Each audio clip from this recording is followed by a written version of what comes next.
हाय दोस्तों, आप सभी का स्वागत है एक और नए वीडियो में। दोस्तों, आज की इस वीडियो में हम बात करेंगे only pension withdrawal form 10C।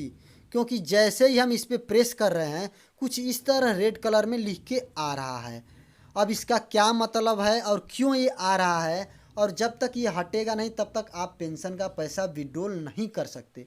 तो इसका क्या मतलब हुआ है, ये आपको मैं पढ़ के दिखा दे रहा हूँ। Total service is greater than or equal to 9.5 years or service length is less than 6 month. अब इसको मैं हिंदी में कर दे रहा हूँ, हिंदी में भी आपको पढ़ के दिखा दे रहा हूँ। यहाँ पे लिखा है कुल सेवा 9.5 वर्ष से अधिक या उसके बराबर है, या सेवा अवधि 6 महीने से कम है। अब इंग्लिश में फिर कर ले रहा हूँ। अब ये क्यों लिख रहा है, इसका क्या मतलब हुआ है, आखिर ये क्यों लिख रहा है। हर किसी में ये नहीं लिख रहा है, क्योंकि मैंने और सबका फॉर्म देखा उसमें नहीं लिख रहा है। ये बहुत कम लोगों में ऐसा हो रहा है, जिस वजह से बहुत से लोग परेशान हैं। तो इसका जवाब इसी में है। अब आपको यहाँ पे ऊपर दिखा दे रहा हूँ, व्यू का ऑप्शन दिख रहा है। अब जैसे ही हम इस पर प्रेस कर रहे हैं तो आपको यहाँ पे 4 ऑप्शन देखने को मिल जाएगा।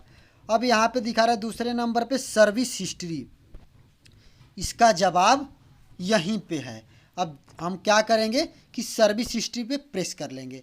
अब जैसे यहाँ पे प्रेस करेंगे तो यहाँ पे आपको कुछ इस तरह पेज खुल के आ जाएगा, और यहाँ पे जितनी भी आप कंपनी में काम किए हैं वो आपको पूरा यहाँ पे डेटा दिखा दे रहा है। अब यहाँ पे वो क्यों लिख रहा है, उसका रीज़न यहाँ दोनों पे है। अब यहाँ पे दिखा रहा है डेट ऑफ ज्वाइनिंग ईपीएस और डेट ऑफ एग्जिट ईपीएस। ध्यान से देखिएगा, क्योंकि ये आपके लिए बहुत महत्वपूर्ण है। अगर ये आपका जब तक भरा नहीं जाएगा तब तक आप पेंशन का पैसा नहीं निकाल पाएंगे। आपको मैं फिर एक बार दिखा दे रहा हूँ, क्योंकि ये देखिए आपका 2 कंपनी में भरा है और 1 कंपनी में नहीं भरा है। और यहाँ पे आपको दिखा दे रहा हूँ डेट ऑफ ज्वाइनिंग और डेट ऑफ एग्जिट, इनका यहाँ पे दोनों भरा है, लेकिन यहाँ पे डेट ऑफ ज्वाइनिंग और डेट ऑफ एग्जिट नहीं भरा है। और आपको एक मैं और बात बता दूं, यहाँ पे मैं जूम करके थोड़ा दिखा दे रहा हूँ। यहाँ पे आपको लिख के आ रहा है ईपीएस और यहाँ पे लिखा रहा है ईपीएस। तो इसका मतलब होता है अर्निंग पर शेयर। इसका पूरा मतलब होता है, इसके नाम से पता चलता है कि ये एक रेशियो कंपनी के एक शेयर के पीछे यानी पेंशन को बताता है। ईपीएस का मतलब वही होता है। तब आपको यहाँ पे दिखा दे रहा हूँ कि जब तक ये आप दोनों भरेंगे नहीं तब तक आप पेंशन का पैसा नहीं निकाल पाएंगे। क्योंकि ये देखिए यहाँ पे इनका रिजाइन हो चुका है और यहाँ पे रिजाइन डेट ईपीएस में नहीं चढ़ा गया है, और डेट ऑफ ज्वाइनिंग भी है लेकिन यहाँ पे नहीं चढ़ा है।